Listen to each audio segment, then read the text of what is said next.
Ya. Okay. Dios me los bendiga, mis amados hermanos. Estamos aquí, la pastora María Frías. Esta parejita se casaron el domingo.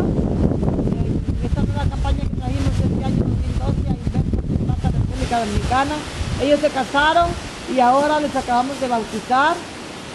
Les habla su hermana y amiga María Magdalena Magaña, evangelista, y aquí misionera evangelista.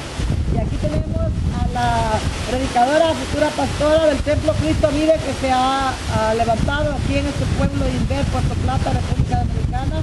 Ella se llama Juana Díaz. Le decían aquí de cariño Milagro.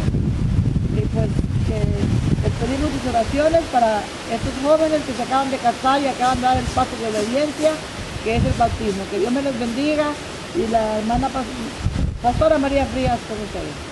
Que el Señor les bendiga, hermanos. Pues síganos ayudando con sus oraciones para que el propósito de Dios se cumpla en este lugar. Ya casi estamos por regresar, nos quedan una semana para irnos, pero ha sido de mucha bendición.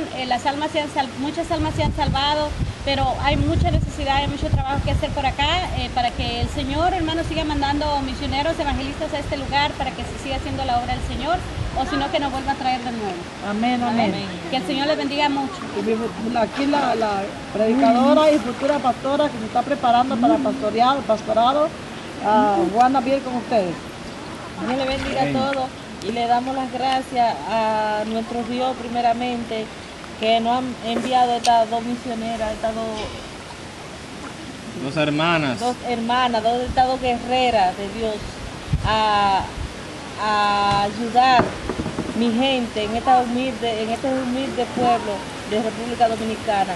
Gracias, Papá Dios, gracias a ustedes. Que Dios me lo bendiga. Amén. Amén.